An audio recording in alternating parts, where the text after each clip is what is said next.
Hello friends, welcome to Manu law classes. I am Gautam Dixit. आज के इस वीडियो में हम सितंबर 28, 2021 का डेली हिंदू एनालिसिस करेंगे। So let's start with the news. The first news which is coming is about the job.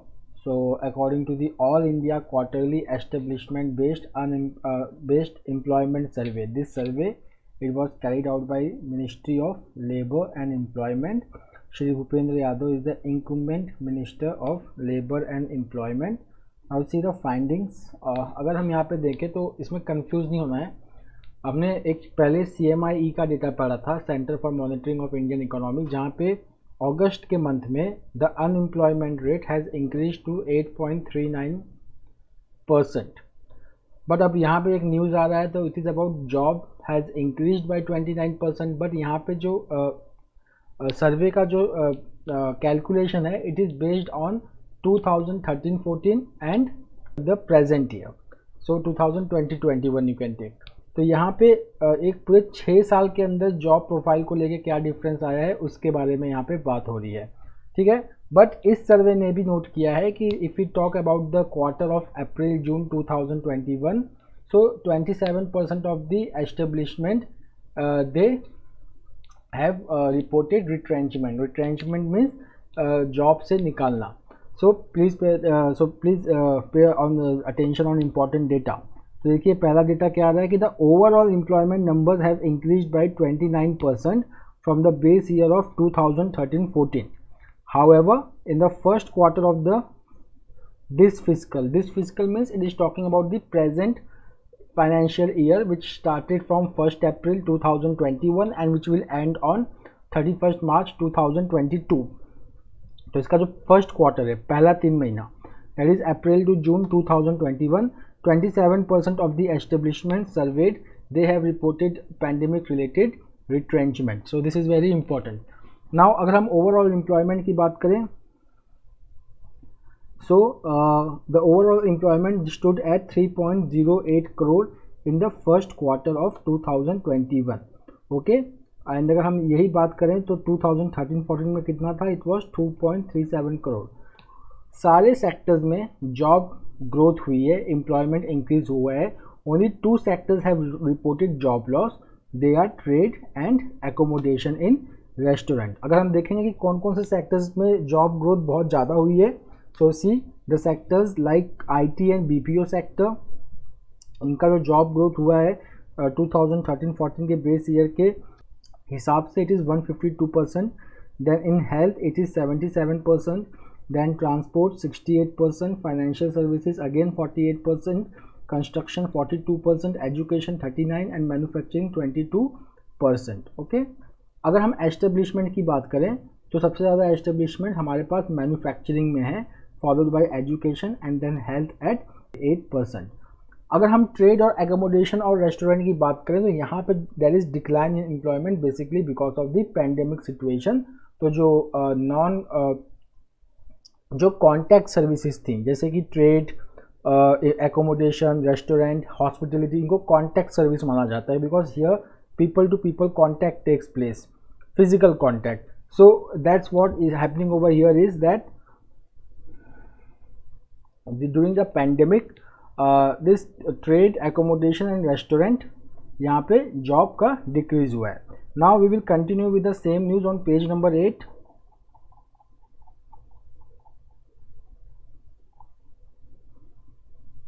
Now let's see, if you will see ये data पे ध्यान देते हैं that 27% of the establishments reported pandemic induced retrenchment. Okay, but the silver lining is that 81% of the workers they received their full wages during the lockdown.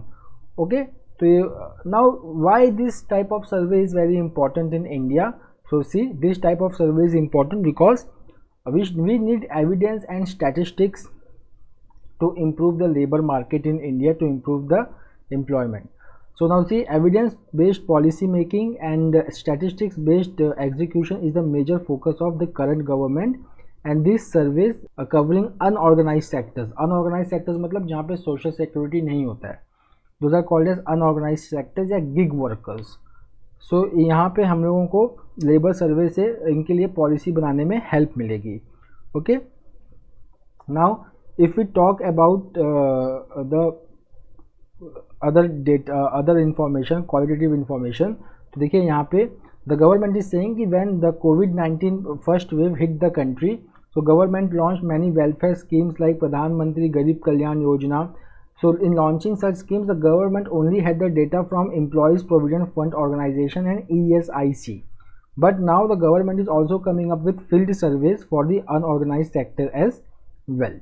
The next is about the PM launches Health ID for every citizen. So the government has launched Ayushman Bharat Digital Health Mission, where every citizen will get the digital health ID, and all the health records will be of the citizens will be digitally protected. Supreme Court in last month had asked the government of Haryana, Uttar Pradesh and Delhi to come out with solution to solve the problem of blockade on Delhi Haryana, Delhi UP border. Why? Because the people are facing now trouble because of the blockade imposed because of ongoing farmers strike for more than a year, and there was Bharat Bandh last day after the passing of the bill, after the 1 year of passing of the bill. So here the Supreme Court had asked the state government to come out with solution. So the Haryana government has told that they have come out with the solution, but they were not able to get the solution for this blockade. Now coming to Gulab. Now Gulab, we have got the editorial also. So cyclone Gulab, Gulab was named by Pakistan. The cyclones, they have names which are named by the country, and there is a proper procedure that they will submit the names to the regional meteorological center, which is IMD for Indian Ocean Basin, and then alphabetically the names are selected given by the country. So cyclone Gulab made a landform in Kalingapatnam in Andhra Pradesh and caused havoc. And it was like cyclone Taukte, it was not very heavy storm, it was not very destructive, but still it created a problem in Andhra Pradesh. Now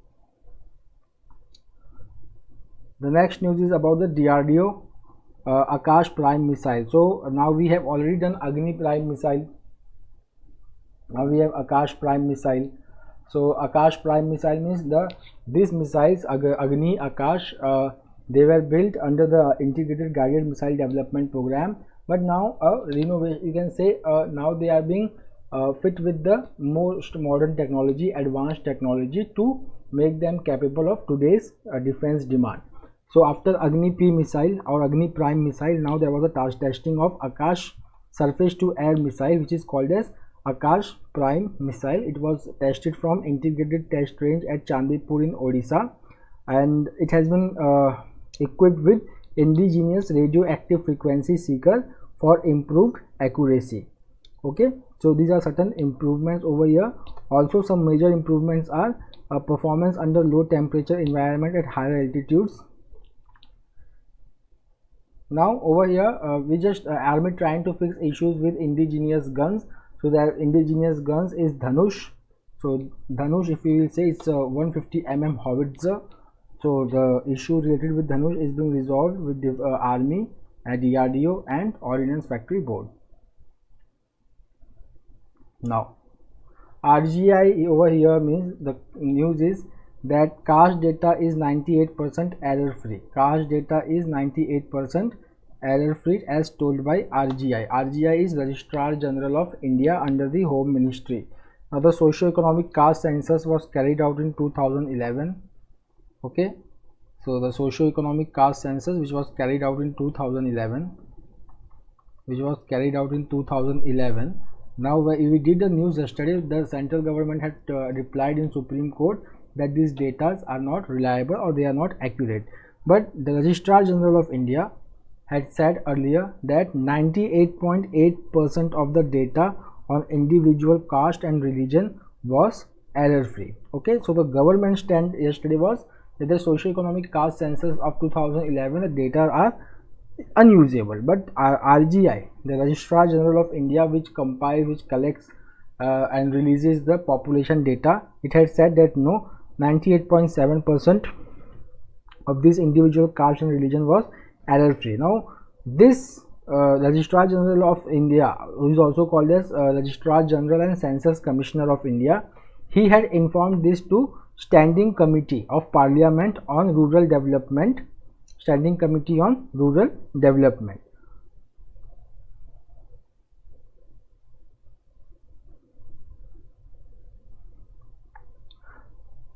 So we will continue with the digital health mission. So over here we are talking, the Prime Minister has told that the Arogya Setu app and CoWIN, they have helped a lot in tackling COVID and improving the vaccination of COVID-19. Currently, we will see that about 90 crore vaccine doses have been administered under the free vaccine campaign. Then the PM had talked about the eSanjeevani, where it was a facility, a telemedicine facility, where the patient got connected with the doctor online. Okay, now the Ayushman Bharat mission, digital mission, would now connect the digital health solutions of hospitals across the country with each other. Okay, now see what are the benefits of this. The process of hospitals will be simplified, which will lead to increased ease of living. Now what the other steps the government is taking in health sector? So we will see that a comprehensive network of All India Institute of Medical Science and health institutions are being established in the country. Okay, and then there is a need for strengthening the health facilities in village through primary healthcare centers, and more than 80,000 such centers are already operationalized. This is operationalized under Ayushman Bharat. The Ayushman Bharat has two components. One is primary healthcare center and the second is health insurance scheme. So these are the two components of Ayushman Bharat.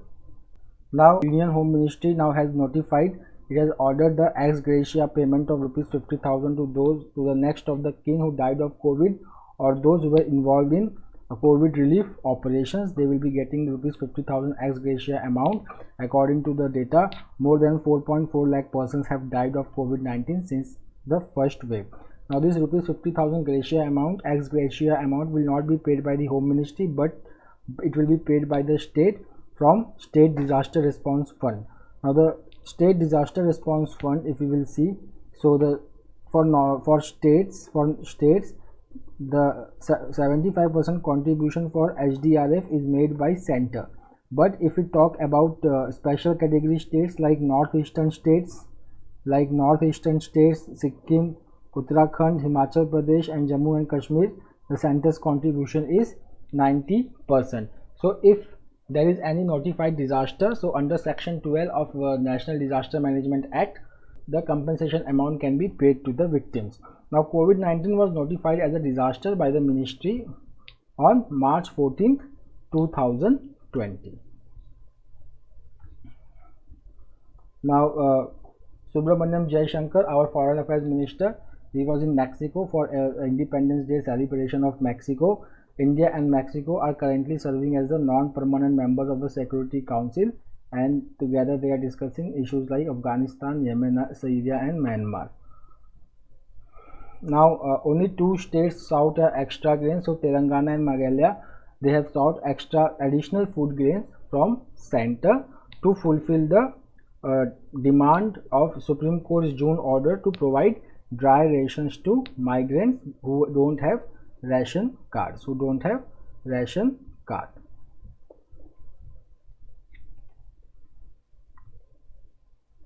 Now there is Article 32 of the Indian Constitution, which says that state will not discriminate against the minority organization while distributing while disbursing grant in aids to the institution. Okay, but the Supreme Court has ruled that this right under Article 32 does not mean that institution, whether run by majority or minority community, that they have the right to get the government aid. The only thing which Article 32 says is that if the government thinks of giving grant in aid, it cannot discriminate against the minority institutions. That is the important thing. But That doesn't mean that every institution, whether majority or minority run by majority or minority community, are entitled to get the government aid. Okay, government can withdraw the aid whenever the government plans so. Now potential third wave. Now ICRA, rating agency ICRA, it has improved the India's GDP growth forecast from 8.5% to 9% for year 2021-22. The risk to the growth of India currently is third wave and vaccination and emergence of new variants. Okay, now this is very important that ICRA expects that higher government spending will boost growth in the second half of the year. तो जैसे कि अब होता है कि जब economy contract कर जाती है तो इकोनॉमी में कैपिटल की ज़रूरत होती है, तो वो कैपिटल दो जगहों से आ सकती है, या तो प्राइवेट सेक्टर से वो कैपिटल आए या गवर्नमेंट वो कैपिटल को मार्केट में इन्फ्यूज़ करे। प्राइवेट सेक्टर को थोड़ी सी दिक्कत हो रही है इस वक्त इन्वेस्ट करने के लिए, क्योंकि कंज्यूमर कॉन्फिडेंस बहुत वीक चल रहा है, डिमांड बहुत लो है, और थर्ड थिंग कि banks are not easier to land in such a uncertain market. So the government has to play a lead role in boosting growth by boosting liquidity in the market. Now, Commerce and Industry Minister Piyush Goyal, he has said that the foreign trade policy, which was for the year 2015 to 20, will be extended till March 2022.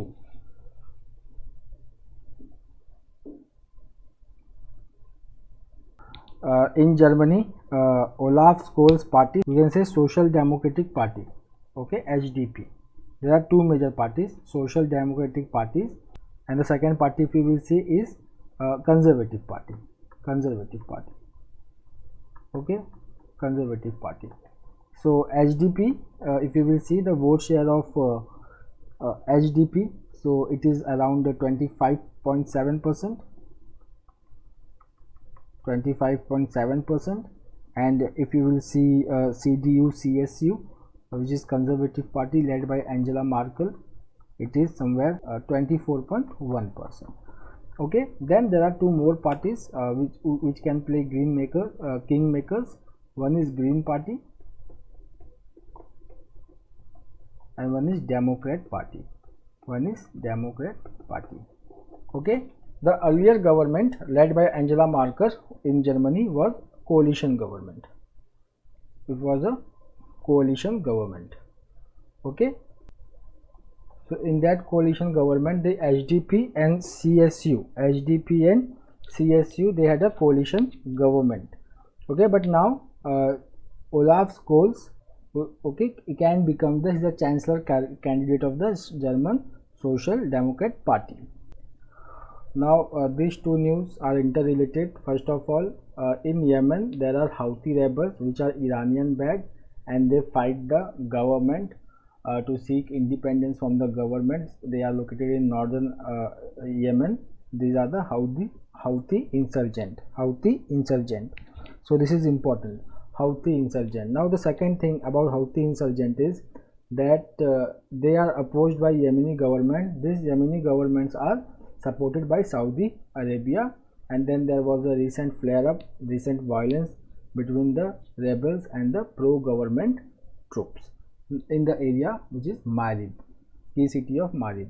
Now President Joe Biden's national security advisor Jake Sullivan, he is going to travel to Saudi Arabia to meet Crown Prince Mohammed bin Salem, okay, to work for a ceasefire. Ceasefire means an agreement which calls for both the parties to stop the war, to call for ceasefire in the year-long war between the Kingdom, UK and Houthi rebels in Yemen.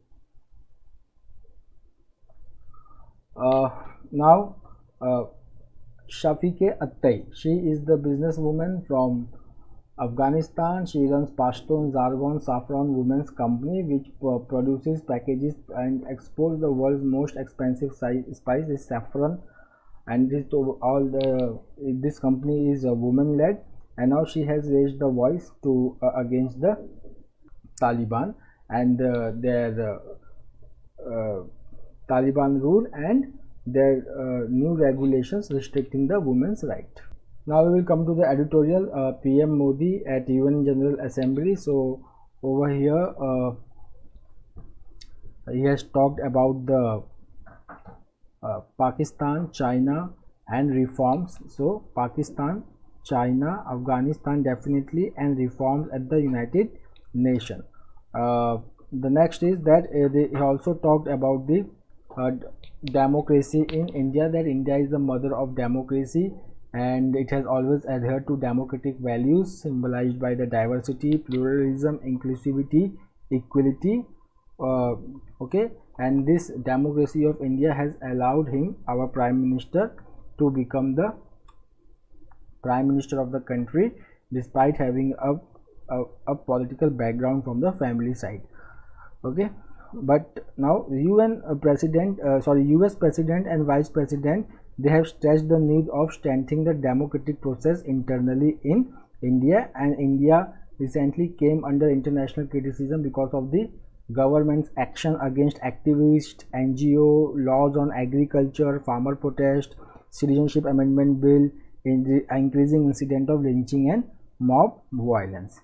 Now high water here, the author is saying that in recent time, due to global climate change and global warming, the intensity as well as frequency of cyclone in northern Indian Ocean, which comprises of Bay of Bengal and Arabian Sea, has increased, and though they comprises only 7% of the worldwide tropical cyclone events, but they have become very stormy, they have become very intensive, and their frequency has also increased. In that, we have to create a social safety net to manage the disaster, to manage the cyclonic storm. So because what is happening over here is that cyclones, they always hit the coastal area, and India has about 7,500 kilometers of long coastline, which is densely populated. So whenever cyclone hits the coastal area, there is lot of damage and loss of life. Secondly, the IPCC report says that even if in the best scenario the 1.5 degrees Celsius warming is going to happen, which will definitely increase the frequency of cyclones, okay, making situation more vulnerable for coastal areas, as it was highlighted by Amphan, which was a super cyclone in 2019. So the center and state, they have to strengthen their disaster response mechanism. They have to come up with the insurance system for financial protection. Then cities must be prepared to deal with the flooding and collapse of infrastructure during cyclone. Now the Quad could end up running out of steam. Now this is the article by a JNU professor. Now this article is more about the declaration of AUKUS, AUKUS, which is a security alliance, and Quad, which is just a security dialogue, which is not a military alliance. So what has happened over here is now AUKUS is now a military alliance focusing on the free, open and rule-based Indo-Pacific region. Similarly, if we see that one of the objective of Quad is also the same, but Quad is not a military alliance, AUKUS is a military alliance. So in future it may happen that AUKUS takes prominence in comparison to Quad. Now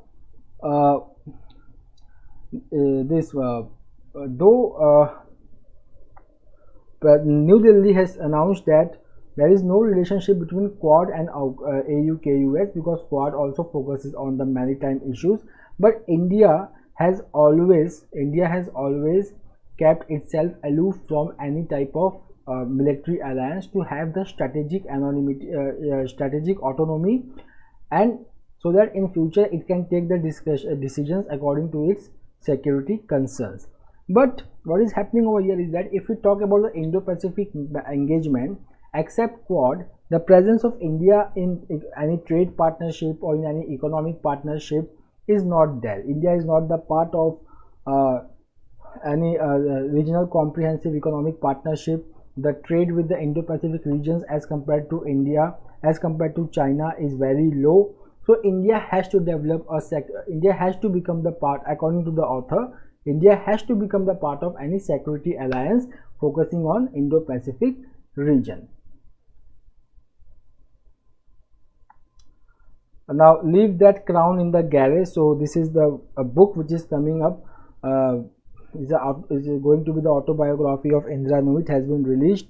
The book name is My Life in Full, Work, Family Now and Our Future by Indra Nooyi, where she has wrote about her journey and how she became the